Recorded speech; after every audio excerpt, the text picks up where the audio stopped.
Hello everyone, आपका स्वागत है हमारे YouTube channel English by sir में। तो बच्चे, आज हम आपके लिए एक नया टॉपिक लेकर के आए हैं और आज का जो टॉपिक हमारा होने वाला है बहुत ही असरदार, बहुत ही धमाकेदार टॉपिक है। तो वीडियो के एंड तक देखें बिना स्किप किए हुए। अगर थोड़ा सा भी स्किप कर दिया आप तो समझ में नहीं आएगा, तो बच्चे आप उस चीज को सीखने से वंचित रह जाओगे और कभी भी अंग्रेजी नहीं बोल पाओगे। तो इस चीज के लिए बच्चे आपको बिना स्किप किए हुए आपको वीडियो के अंत तक देखनी है। तो चलिए आज का वीडियो हम लोग शुरू करते हैं। आज का टॉपिक हमारा बच्चा रहने वाला है इंपेरेटिव सेंटेंस। आप बच्चे इस सेंटेंस को सीखे बिना आप इंग्लिश बोलना दूर की बात है, आप इसकी कल्पना भी नहीं कर सकते हो। स्पोकन में क्या होता है कि हम सबसे पहले छोटे छोटे सेंटेंस को बनाना सीखते हैं, लेकिन छोटे छोटे सेंटेंस जो होता है बच्चे वो हमारे भाव से जुड़ा हुआ होता है। ठीक है, तो भाव से जुड़े हुए सेंटेंस जो भी होते हैं वो सब के सब इंपेरेटिव के अंतर्गत रखे जाते हैं। तो आप जब तक इंपेरेटिव सेंटेंस नहीं सीखोगे तब तक आप अंग्रेजी नहीं बोल सकते हो। तो चलिए बच्चे, तो हम लोग अंग्रेजी बोलने के कड़ी की ओर हम लोग अब आगे बढ़ेंगे। तो चलिए लेट्स स्टार्ट। तो सबसे पहले बच्चे क्या है, इसके बीच के मैटर को समझने के लिए इसको हम लोग बाय डिफिनेशन को समझ लेते हैं ये क्या कहता है। उसके बाद इसके अंदर की चीजों को समझेंगे तो ज्यादा समझ में आएगा। तो क्या कहता है इंपेरेटिव सेंटेंस में, ए सेंटेंस दैट एक्सप्रेस, यानी यह वैसे सेंटेंस को कहा जाता है जो एक्सप्रेस करता है, दिखलाता है क्या चीज, request, orders, advice, permissions, wishes and prayers, etc। यानी इंपेरेटिव सेंटेंस ऐसे सेंटेंस को कहा जाता है जो sentence order, advice, request, permission, wish, prayer etc को दर्शाता है। वो सेंटेंस हमारा क्या कहलाता है, इंपेरेटिव सेंटेंस कहलाता है। जैसे come here, help the poor, please help the poor, let us go. यानी यहाँ पे जो तीनों सेंटेंस लिखा हुआ है मेरे भाई, ये तीनों क्या है, इंपेरेटिव सेंटेंस। क्या है, इंपेरेटिव सेंटेंस। इसमें आप देख रहे होंगे लिखा हुआ कम हेयर मीन्स यहाँ आओ, यानी हमारे सामने कोई है जिसको हम क्या कह रहे हैं, यहाँ आओ। मैं अपनी ओर उसे क्या कर रहा हूँ, बुला रहा हूँ। अगला कहता है प्लीज हेल्प द पुअर, यानी सामने है कोई व्यक्ति, उसको मैं ये सजेस्ट कर रहा हूं कि गरीबों की मदद करो। लेट अस गो, यानी हम इस किसी से परमिशन ले रहे हैं क्या कि हम लोगों को जाने दो, लेट अस गो। तो ये यहाँ पर ये क्या हो जाएगा बच्चे, हमारा इंपेरेटिव सेंटेंस। अब आगे हम लोग देखते हैं इंपेरेटिव सेंटेंस जो दिया होता है बच्चे, यह इंपेरेटिव सेंटेंस इसे तीन अलग अलग भागों में बांटा जाता है। यानी इंपेरेटिव सेंटेंस जो होता है बच्चे इसे तीन अलग अलग ग्रुपों में बांटा जाता है। जी हाँ, जैसे पहला ग्रुप जो होता है वो होता है इंपेरेटिव फर्स्ट, दूसरा होता है इंपेरेटिव सेकंड और तीसरा होता है इंपेरेटिव थर्ड। यानी इंपेरेटिव फर्स्ट जो होता है जिसमें हम लोग ऑर्डर, एडवाइस और रिक्वेस्ट को रखते हैं। इंपेरेटिव सेकंड में क्या होता है, इंपेरेटिव सेकंड में परमिशन को रखा जाता है, यानी कि ऑर्डर, एडवाइस, रिक्वेस्ट ये हो जाता है इंपेरेटिव फर्स्ट और परमिशन हो जाता है इंपेरेटिव सेकंड। और इंपेरेटिव थर्ड में क्या होता है कि आपको जो विश, प्रेयर, कर्स, ब्लेस इत्यादि होता है इसको कहाँ रखा जाता है, इंपेरेटिव थर्ड में रखा जाता है। तो आगे हम लोग अब देखते हैं, उसको एक छोटा सा डायग्राम बना करके देखते हैं और उसके बाद बाकी चीजों को समझने का प्रयास करते हैं। चलिए, तो एक छोटा सा डायग्राम है बच्चे, इसको जरा सा हम लोग डीपली समझ लेते हैं ताकि और चीजें आसान हो जाए हमारे लिए। इंपेरेटिव सेंटेंस, इंपेरेटिव सेंटेंस बच्चे जैसा कि मैं भी आपको ओरल में बतलाया, इंपेरेटिव सेंटेंस जो होता है इसको तीन भागों में बांटा जाता है। एक होता है इंपेरेटिव फर्स्ट, सेकंड और थर्ड, जैसा कि यहाँ पे आप लोग देख रहे होंगे। इंपेरेटिव फर्स्ट जो होता है बच्चे इसमें रखा जाता है तीन चीजों को, ऑर्डर को, एडवाइस को और रिक्वेस्ट को। यानी इंपेरेटिव फर्स्ट के अंतर्गत आ जाता है ऑर्डर, एडवाइस और रिक्वेस्ट। इंपेरेटिव सेकंड जो होता है जिसमें हम लोग रखते हैं किसको, परमिशन को। और इंपेरेटिव थर्ड जो है जिसमें हम लोग रखते हैं विश, प्रेयर, कर्स और ब्लेस को। अब यहाँ पे समझने वाली बात यह है कि ऑर्डर जो दिया गया है, यानी यहाँ पर आपको ऑर्डर का भाव व्यक्त होगा। जैसे कि सेंटेंस में, जैसे कि एग्जांपल के लिए मैं कहता हूं बच्चे, open the door, open the door, यानी दरवाजा खोलो। मैंने किसी को ऐसा आदेश दिया, ऑर्डर किया क्या कि ओपन द डोर, दरवाजा खोलो, या open the window, close the window, close the gate. ये सारे चीज जो है, bring a glass of water, ये सारे चीज जो है बच्चे क्या है, ऑर्डर है। क्या है, यानी कि जो कि हम किसी और को ये क्या करते हैं, देते हैं, जो कि वो काम करता है। ये तो हो गया ऑर्डर की बात। और आगे मैं इसको स्ट्रक्चर की मदद से मैं ढेर सारी चीज आपको इसमें बतलाने वाला हूँ। इतना ही पहले खत्म हो रहा है ये चीज। अब ऑर्डर के बाद अगला आता है बच्चे एडवांस। एडवांस में क्या होता है कि हम किसी को क्या करते हैं, सजेस्ट करते हैं, कोई भी काम करने के लिए उसको सजेशन देते हैं। जैसे मैं आपको कहूं कि अपने देश से प्रेम करो, अपने देश से प्यार करो, उसकी मदद करो, गरीबों की मदद करो, ये सब चीज जो है, या जरूरतमंद की मदद करो। ये क्या हुआ, एडवाइस हुआ कि आपको मैंने ऐसा करने के लिए क्या दिया, सजेशन दिया, सलाह दिया। तो इसे रखा जाता है एडवाइस के अंतर्गत। जैसे कहता हूं बच्चे लव योर कंट्री, अपने देश से प्रेम करो। तो ये चीज क्या हो गया बच्चे, हमारा एडवाइस। उसके बाद आता है रिक्वेस्ट, यानी किसी को हम कोई काम करने के लिए क्या करते हैं, रिक्वेस्ट करते हैं, यानी जिसको हम लोग नम्र निवेदन बोलते हैं। तो बच्चे जब भी हमें कोई काम करवाना होता है किसी से, तो वहां पे हमें थोड़ा झुकना पड़ता है, और जब ये झुकते हैं तो वहां पे क्या हो जाता है, रिक्वेस्ट, जो कि प्लीज या काइंडली से शुरू करते हैं सेंटेंस को। प्लीज या काइंडली, प्लीज या काइंडली से क्या करते, सेंटेंस की शुरुआत करते। जैसे कहता हूं बच्चे please give me some money, please help the poor, please help the poor people. तो ये सारे चीज जो है बच्चे क्या हो गया, जब ये प्लीज या काइंडली हम सेंटेंस को जोड़ रहे हैं, मीन्स वो क्या है बच्चे, रिक्वेस्ट है। क्या है, रिक्वेस्ट है, नम्र निवेदन है। अब आगे का चीज हम लोग चलते हैं इंपेरेटिव सेकंड में। इंपेरेटिव सेकंड में क्या होता है बच्चे, परमिशन, यानी हम लोग कोई भी चीज करने के लिए आज्ञा, अनुमति लेते हैं, तो ही क्या होता है, परमिशन होता है। और ये वाला सेंटेंस जो शुरू होता है बच्चे, कहां से शुरू होता है, लेट से शुरू होता है। कहां से शुरू होता है, लेट। और इसके बाद जो बच्चे प्रोनाउन जो आता है ना, वो केस चेंज करके लेता है, यानी कि अगर वी आने वाला होता है तो लेटस हो जाता है, ही आने वाला होता है तो लेट हिम हो जाता है बच्चे। यदि इसके अलावा नाम होता है तो नाम का नाम ही हो जाता है। जैसे आई आने वाला हुआ तो लेट मी हो जाएगा। ये चीज इसमें होता है लेट के साथ। जैसे परमिशन लेने के लिए मैं कहता हूं उसे पढ़ने दो, लेट हिम रेड, मुझे जाने दो, लेट मी गो, बच्चों को दौड़ने दो, लेट चिल्ड्रन रन। तो ये चीज क्या हो गया बच्चे, परमिशन हो गया। यानी कहीं ना कहीं सेंटेंस में हम आज्ञा की बात कर रहे हैं, अनुमति लेने की बात कर रहे हैं। तो ये चीज हमारा क्या दिखलाता है बच्चे, परमिशन दिखलाया, तो क्या हो गया, इंपेरेटिव सेकंड। अब आगे बात करते हैं बच्चे इंपेरेटिव थर्ड के बारे में। इस महाशय को कैसे भूल सकते हैं बच्चे। कहता है इंपेरेटिव थर्ड में, इसमें कहता है जिस सेंटेंस में विश, प्रेयर, कर्स और ब्लेस दिखलाया जाता है, तो ये चीज जो है, ये चीज दिखलाने वाले सेंटेंस जो होंगे वो इंपेरेटिव थर्ड कहलाते हैं। एक बात और है बच्चे, इंपेरेटिव थर्ड को ही ऑप्टेटिव सेंटेंस कहा जाता है। इंपेरेटिव थर्ड को ही क्या कहा जाता है, ऑप्टेटिव सेंटेंस। विश और प्रेयर, कर्स और ब्लेस इत्यादि दिखलाने का काम किसका होता है, ऑप्टेटिव सेंटेंस को।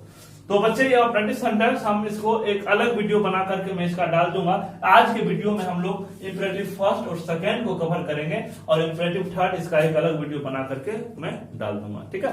तो आज में हम लोग ये दोनों आज कवर करने वाले हैं। तो अब आगे देखते बच्चे इंपेरेटिव फर्स्ट और सेकंड का स्ट्रक्चर किस तरह से होगा, और उससे दिए हुए छोटे छोटे सेंटेंस हम कैसे बनाएंगे। तो अब आगे है बच्चे इंपेरेटिव फर्स्ट को हम लोग पहले सबसे पहले डील कर लेते हैं, उसके बाद फिर हम लोग डील करेंगे इंपेरेटिव सेकंड को।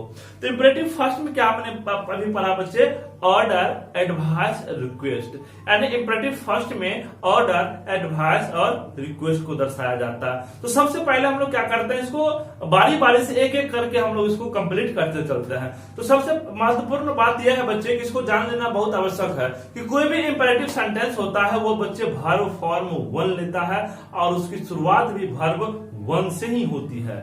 और इसमें क्या होता है, सब्जेक्ट आता है यू, जो कि हिडन होता है, यानी वह आपको लिखने की आवश्यकता नहीं है। जब भी यह वाक्य बोला जाता है तो ऐसा समझा जाता है हमेशा सामने वाले को बोला गया है, इसीलिए इसका प्रयोग स्पोकन में बहुत ही ज्यादा होता है।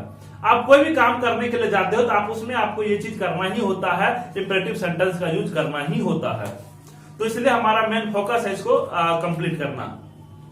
तो सबसे पहले इंपरेटिव फर्स्ट में चलते हैं बच्चे ऑर्डर को। ऑर्डर मीन्स होता है बच्चे आदेश देना, और इसका स्ट्रक्चर अगर हम लोग लिखते हैं तो स्ट्रक्चर हो जाता है वर्ब 1 प्लस ऑब्जेक्ट। इसमें सब्जेक्ट देने की आवश्यकता नहीं है, डायरेक्ट वर्ब 1 यानी वर्ब का फर्स्ट फॉर्म देन ऑब्जेक्ट, यानी वर्ब 1 प्लस ऑब्जेक्ट। बस इसका छोटा सा इसका स्ट्रक्चर है। अगर इसके एग्जाम्पल की बात करें तो एग्जाम्पल हो जाता है बच्चे जैसे वहां जाओ। मैंने किसी को बोला वहां जाओ, जो मेरे सामने है उसको मैंने बोला वहां जाओ, यानी गो देयर। मैंने कहा यहां आओ, यानी यहां मैंने बुलाया, सामने जो है उसे मैंने अपने पास बुलाया, कम हियर, मेरे लिए गिलास पानी लाओ, bring a glass of water for me. जैसे कहा था उसकी मदद करो, हेल्प हिम। ये सारे सेंटेंस आप देख रहे होंगे, आप समझ पा रहे होंगे कि मैंने जो भी बोल रहा हूं सब ऑर्डर के वे में बोल रहा हूं, और सारे सेंटेंस की शुरुआत कहां से हो रही है, वर्ब 1 प्लस ऑब्जेक्ट से हो रही है। तो इस तरह से बच्चे यदि हम लोग एडवाइस की बात करते हैं तो एडवाइस में भी यही हो जाता है, यानी वर्ब 1 प्लस ऑब्जेक्ट। ऑर्डर और एडवाइस दोनों का स्ट्रक्चर सेम नहीं लग रहा है आपको? हाँ बिल्कुल, दोनों का बच्चे स्ट्रक्चर सेम है, लेकिन दोनों का फीलिंग्स अलग अलग है। ऑर्डर का अलग है, एडवाइस का अलग है। तो एडवाइस का स्ट्रक्चर भले सेम होगा लेकिन भाव सेम नहीं होगा, भाव अलग होगा। यदि बच्चे हम ऑर्डर देते हैं ना तो क्या होता है, करेक्ट वहां जाओ। अगर एडवाइस किया तो बच्चे हमारे टोन में क्या होता है, गिरावट होती है। हम किसी को सलाह जब देते हैं तो वो हम करे शब्द में नहीं दे सकते हैं। अगर करे शब्द दें तो हमारा सलाह मानवे नहीं करेगा, हमारा सजेशन वो मानेगा ही नहीं, इसलिए उसको नॉर्मल टोन में कहा जाता है। ठीक है, तो केवल हमारा क्या होगा, कहने का लहजा अलग होगा, हमारा टोन अलग होगा, लेकिन स्ट्रक्चर हमारा वही होगा जो आपने ऑर्डर में पढ़ा। तो एडवाइस का भी स्ट्रक्चर क्या होगा, वर्ब 1 प्लस ऑब्जेक्ट। अब देखते एग्जाम्पल। एग्जाम्पल जैसे मैं कहता हूं गरीबों की मदद करो, अपने देश से प्रेम करो, अपने दोस्तों को धोखा मत दो। ये सारे चीज इसी का एग्जाम्पल है। जैसे मैंने कहा अपने दोस्तों को धोखा मत दो, डोंट चीट योर फ्रेंड, उसकी मदद करो, हेल्प हिम, कड़ी मेहनत करो, डू हार्ड वर्क। ये सब चीज क्या है बच्चे, एडवाइस है। क्या है, एडवाइस, यानी मैं किसी के लिए, मैं किसी को ऐसा सजेशन दे रहा हूं। तो अब उसके बाद आती है बच्चे रिक्वेस्ट की। तो रिक्वेस्ट में बस एक चीज आपको एक्स्ट्रा जुड़ जाता है, उसमें भी बच्चे सेंटेंस की शुरुआत वर्ब 1 प्लस ऑब्जेक्ट से ही होती है। उसमें केवल एक चीज जुड़ता है, वो होता है प्लीज या काइंडली। यानी हम लोग क्या करते हैं बच्चे, प्लीज या काइंडली को उसमें जोड़ देते हैं, तो हमारा क्या हो जाता है, रिक्वेस्ट हो जाता है। तो बच्चों मजा आ रहा है ना? हाँ, मजा अगर आ रहा है तो इसे अभी लाइक करो और इसे शेयर भी कर देना अंत में, लेकिन स्किप नहीं करना है, इसको अंत तक देखना है, क्योंकि अभी और भी चीजें मैं आपको बतलाने वाला हूं। तो चलिए आगे बढ़ते। तो क्या मैंने क्या बोला बच्चे, इसमें क्या करना है, प्लीज या काइंडली को जोड़ना है। इसका स्ट्रक्चर भी होगा वर्ब 1 प्लस ऑब्जेक्ट, लेकिन प्लीज या काइंडली जोड़ेंगे इसलिए क्योंकि हमें क्या करना है, रिक्वेस्ट को दर्शाना है। ठीक है, तो रिक्वेस्ट के लिए मैंने क्या बोला बच्चे, प्लीज या kindly plus verb 1 plus object, यानी प्लीज या काइंडली कृपया। जैसे मैं कहता हूं बच्चे कृपया मुझे कुछ रुपये दीजिए, प्लीज गिव मी मनी। अब देखिए यहां ये सेंटेंस बोलने का टोन अलग होगा। हम किसी को ऐसा नहीं कह सकते रे कृपया कुछ पैसे दो, ऐसा नहीं बोल सकते। यानी हमारे टोन में क्या होनी चाहिए बच्चे, रिक्वेस्ट झलकना चाहिए। हम जो बोल रहे हैं, हमारा जो वॉइस निकल रहा है उसमें उतार चढ़ाव होना चाहिए। हम जो बोल रहे हैं यानी हम नव निवेदन से बोलते हैं। अगर किसी से कोई काम निकलवाना है तो आपको शांति पूर्वक से और कम लहजे में, यानी आपके वॉल्यूम डाउन करके बोलना है। किसी को कड़क शब्द में आप उसे रिक्वेस्ट नहीं कर सकते हो। वो जो भी मदद करने वाला होगा, देने वाला होगा, वो पहले से मार के भगा देगा आपको। ठीक है, तो इसलिए बच्चे यहाँ ऐसा नहीं करना है। रिक्वेस्ट यानी रिक्वेस्ट की तरह होनी चाहिए, यानी वो उसमें आपके आवाज में ऐसा लय होना चाहिए। चलिए नेक्स्ट एग्जाम्पल देखते हैं। जैसे कहा था बच्चे कृपया जरूरतमंदों की मदद कीजिए। जो जरूरतमंद है, जिसे हेल्प चाहिए, तो क्या हो जाएगा बच्चे, please help the needy person. या जैसे मैं कहता हूं बच्चे कृपया उसकी मदद कीजिए, उसे मदद की जरूरत है, क्या बनाएंगे बच्चे, प्लीज हेल्प हिम या हेल्प हर। तो यहां पर हिम या हर यानी वो उसकी, जो मैंने बोला वो हो सकता है गर्ल्स हो सकती है, बॉयज हो सकती है, अदरवाइज जो भी हो, तो वहां पर ऑब्जेक्ट के रूप में हम उसको प्रयोग कर लेंगे। तो इसका जैसे हो गया बच्चे यानी प्लीज काइंडली भर वन प्लस ऑब्जेक्ट। ये बच्चे हमारा इंपेरेटिव फर्स्ट हो गया समाप्त। नेक्स्ट चलते हैं बच्चे इंपेरेटिव सेकेंड। इंपेरेटिव सेकेंड में क्या है बच्चे? परमिशन। हमें कोई भी काम करने के लिए बच्चे परमिशन लेना होता है। अब हम जिस परिवार में रहते हैं बच्चे, उस परिवार में हमारे बड़े छोटे सब रहते हैं। अब तू छोटा से हम लोग क्या करते हैं, छोटे जो हमसे छोटे हैं उससे परमिशन लेने की आवश्यकता नहीं होती है, लेकिन जो हमसे बड़े हैं उससे तो परमिशन लेना है।